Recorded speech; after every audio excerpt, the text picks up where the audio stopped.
রহমতের নবীর উম্মত আমরা, এটা বড় সৌভাগ্যের বিষয়।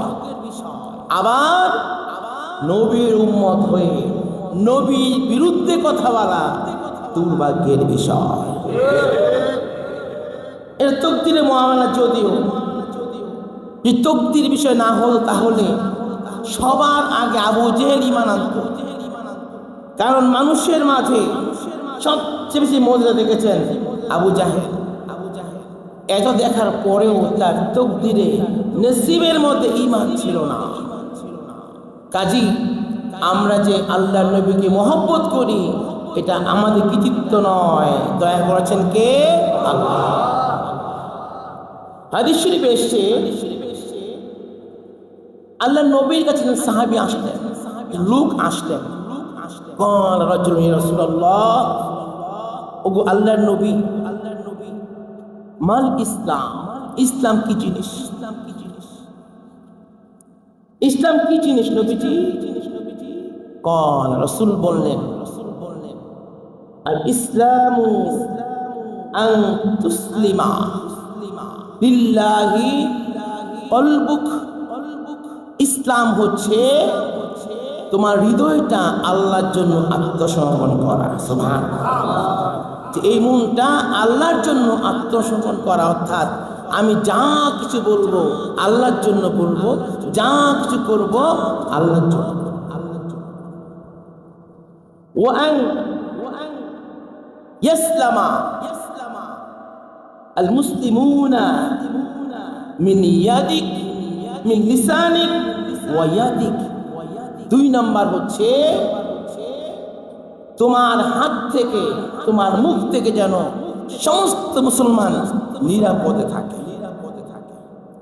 ইসলামের সংজ্ঞা দেওয়া হচ্ছে 1 নাম্বার, যে মানুষের মনটা, তোমার মনটা আল্লাহর জন্য দিয়ে দিবে, আত্মসমর্পণ করবে। 2 নাম্বার হচ্ছে যে তুমি, তোমার যে হাত, তোমার এই মুখ, এটা দিয়ে মানুষ, মুসলমান কখনো ক্ষতিগ্রস্ত হবে না। কিন্তু আমাদের এখন জবানের দাম নাই, একটু লাভের জন্য আল্লাহ শপথ করে মিথ্যা বলি, ঠিক কিনা? আল্লাহর কসম আমার 10 টাকার কিনা, এটা বলা দরকার ছিল না। কারণ প্রফিট দেওয়ার মালিককে আল্লাহ। আর একটু ক্ষমতা পাইলে মানুষকে 12টা বাজায়। কিন্তু আমরা খেয়াল করে দেখি না, দুনিয়ার বহু ক্ষমতাশালী ব্যক্তিকে আল্লাহ পাক একদম নিচু মানের শাস্তি দিয়ে ধ্বংস করে দিয়েছে। যেখানে নমরুদ এত বড় বাদশাহ, ওর মৃত্যু হলো মূসার কামড় দিয়ে। ফেরাউন এত বড় ক্ষমতাশালী ব্যক্তিত্ব, ওকে আল্লাহ মারলেন ডুবিয়ে, ঠিক কিনা? এরকম যুগে যুগে বড় বড় মানুষগুলো, ওরা যেমন করেছে, ছোট্ট জিনিস আল্লাহ পাক দেখাইছেন যে তোকে মারার জন্য বড় কিছু লাগবে না। এখন যারা আমরা ক্ষমতাশালী আছি, যে ক্ষমতা অপব্যবহার করি, আমাদের অবস্থা তাই হবে। ইসলাম তাই বলে, ওয়ালিকুল্লি উম্মাতিন আজালুম মুসাম্মা। প্রত্যেক দলের জন্য একটা সময় আছে, সময়। ওই সময় পার হয়ে গেলে আপনি ইনভ্যালিড হয়ে যাবেন, আপনি দুর্বল হয়ে যাবেন, আপনি নাই হয়ে যাবেন। যদি ভালো কাজ করতে পারেন, স্মরণীয় বর্ণীয় হয়ে থাকবেন, আর যদি উল্টাপাল্টা করেন, বর্জনীয় হয়ে থাকবেন। রাসূল বলতেছেন, ইসলাম হচ্ছে এক, আল্লাহর জন্য মনটাকে সপর্দ করে দেওয়া।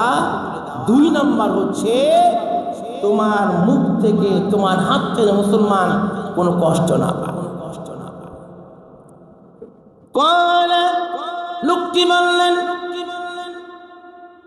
আইউল ইসলাম আফদল, ইসলামের মধ্যে উত্তম কাজ কোনটা? রাসূল বললেন, আল ঈমান, ঈমান উত্তম জিনিস। লোকটা বললেন, মাল ঈমান, ঈমান কি জিনিস? রাসূল বললেন, আন তুমিনা বিল্লাহি, আন তুমিনা বিল্লাহি ওয়া মালাইকাতিহি ওয়া কুতুবিহি ওয়া রাসূলিহি ওয়াল বা'সি বা'দাল মাউত। ঈমান হচ্ছে আল্লাহর প্রতি বিশ্বাস, তার যে ফেরেশতা আছে তোমাকে অল টাইম ফেরেশতারা দেখতেছেন তুমি কি করো, তোমার কয় নিঃশ্বাস তুমি ছেড়েছো, কয়বার নিঃশ্বাস বের হয়েছে আর ঢুকেছে তাও লেখা আছে। কিরামান কাতিবিন, তোমার দুই কাঁধে দুই ফেরেশতা সব লিখতেছে। তুমি কত গজ হাঁটবা, কত ফল খাইবা, কত ঢুক পানি খাইবা তাও লিখতেছে। যখন তোমার পানি খাওয়া শেষ হয়ে যাবে, তুমি বিছানার মধ্যে পড়ে থাকবে, মুখের মধ্যে চামচ দিয়ে পানি দিবে, কিন্তু সে পানি মুখে ঢুকবে না, গড়িয়ে গড়িয়ে বের হয়ে যাবে। হয় কি না? মানে এর আর নেয়ার ক্ষমতা নাই, পানি শেষ।